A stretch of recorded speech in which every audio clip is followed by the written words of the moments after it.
All right, we're here with a Blurple Kaido. This guy is so difficult to make right, but hey, somebody got to do it, so we're attempting to. Right? Here is your Animal Kingdom deck. The benefit here is board pressure. So now that they printed out a new Who's Who, that's a Who's Who. Forgive me! Page 1. Now that they printed out a new page 1, this guy's going to help you cycle. This guy's going to help you attack characters. Trust me, -1 Dawn stack swing, take something out off the board before it can hurt you. It's fantastic because you're going to just ramp with your leader, right? I think by now everybody knows, but if you don't know, anytime you want Dawn X1, anytime you KO an opponent's character during your turn, you get to get Dawn active with the Dawn deck, right? Combos well with Who's Who. This is the Who's Who, the real Who stand up, right? Combos well with Who's Who, so it's like a free pop. Same thing, you get like a free 4 pop, right? Half the cost, you get to take 2 off the board. You get 1 Dawn refunded, and you 9 drop them, right? So this leader is great for ramping. This leader is truly great for ramping, and it's even more gorgeous when Onigashima. So the best way to benefit is to just pop characters and eat Dawn, because you're just making Dawn all day, right? Like, the lovely thing that people might overlook is that KOing a character also means attacking and swinging on them, right? I know it's like common sense, right? Some people are like, duh, but you notice a lot of these builds try to focus on character or card effects to get the KO and to get the ramp. Sometimes you just gotta swing for 6, and there you go, get that done. Active at that. Hill to Sorrow is just a draw engine, This helps you get your Onigashima if you're missing out on it in first hand. Same thing, really. You're really getting the Onigashima, and if it's not in the first 5 cards, then you pluck whatever you can and hope you're gonna top deck it. These are your events. Bottom deck something, draw something, and one of the best defensive cards in the game, Hell's Judgment, does the -3k to 2 characters. Right? Pretty straightforward, pretty self-explanatory. Now let's watch how this does. Alright, here we are, going for the gusto with Blurple Kaido. A leader that feels in my spirits is underrated, but listen, we got a lot of One Piece players in the community trying to figure this leader out. So maybe he's not underrated, but I don't know. His ability does sound strong. But somebody's going to figure it out. Hopefully us. Now, I think we still got some time working on it, but I feel like this build is quite possibly in the right direction. But hey, man, feel free to see what we do and expand. That's the whole goal here. We all in this together. We all in this. Let me stop before I get hit with some copyright strikes. All right.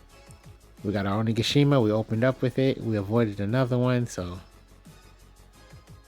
what we're going to do.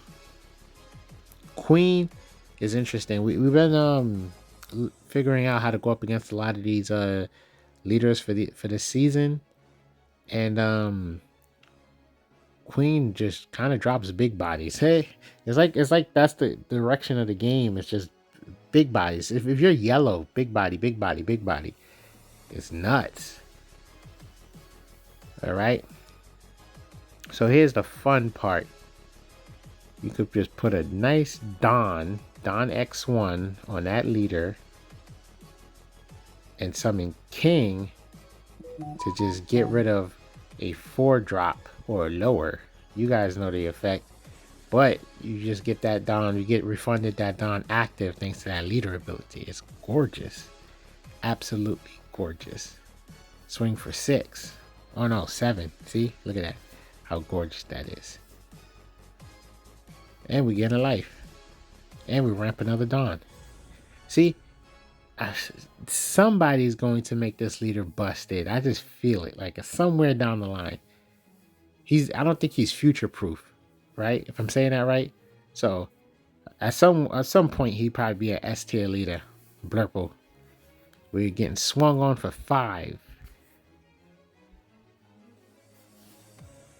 Yeah, I think this is the part where Queen's going to be looking to just drop bombs. 7 Dawn. 9. Just... I've seen it. I've seen it too many times. But I think that's yellow in general. I think you can't escape. I think all yellow decks just love dropping bombs. Right now, trying to calculate and figure out that as great as 9-drop is, it's kind of funny, right? It may be selfish. As great as 9-drop is, he doesn't pop. He only pops a 6. And granted, like I said, selfishness could be asking for too much. There'd be so many games you're just like, man, I wish he could just take something else out. But here we go. We take advantage of the new page 1. So ulting to page 1, establishing a lot of board presence. Use the extra Dawn to swing. Got 3 2K counters in our hand. No, wait. Yeah, 3. Okay, good. Yeah. 3 2K counters. So, oh, there we go. That's kind of an interesting thing. That blocker that gave us back a life kind of helps that Yamato in the long run when you think about it.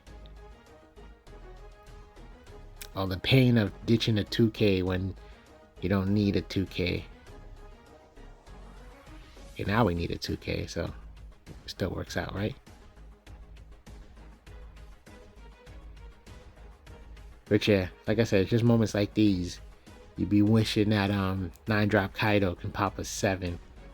And then I promise you, because then you'll wish you can pop an 8 and so on and so forth. Nobody's ever happy. Nobody's ever happy with what they got. Everything's a debate, trying to figure out what the most effective play is. Especially since there's no targets for us. You know what I learned though, when it comes to this game? Sometimes you just got Dawn stack and swing.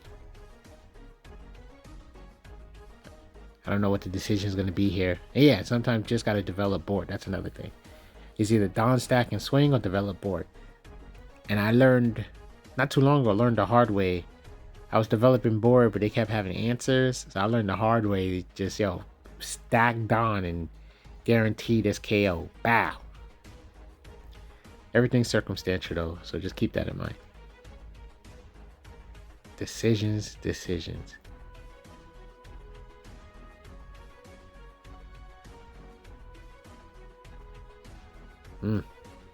Yeah, check the 3000 world.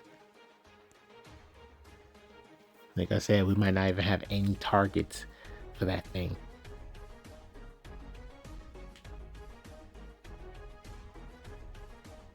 Well, we're working with 2 Dawn. Okay, there we go. So we 2K over the Sniper King. Does he choose to invest? It does sound like a good thing. Oh, he let it go. Okay, maybe that hand, there's not much counter power in that hand. Because I would have debated it being worth keeping. But then again, that would have been 2 and then the extra one. Look how delicious that is. We just ramped and now got to swing for 7. And he brought out a Sanji. Okay, it's all good. Next turn. And an Onigashima that we can't use. Hey, one of those rare situations. Oh, I forgot about that card. It's just sitting there. Yeah, more pressure. Let's go. You know what's weird? It's like we have the life lead and that can hurt us thanks to a Yamato drop. It's weird, right? Hey, I'm winning. Yamato punishes you for winning. Okay, bottom deck our queen, of course. There was 2 queens on the board today. 3 color spectrums in play. That is that's an easy 2K. 1 card forces them, forces them to attack her twice.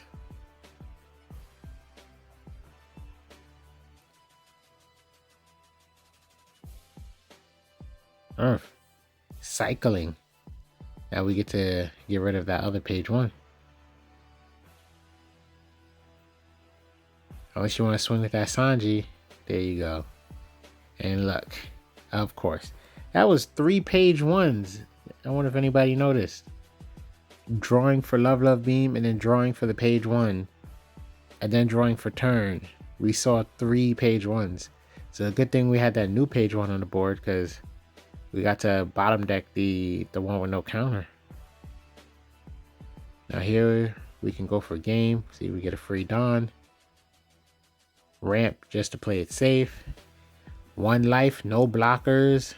5 cards in hand.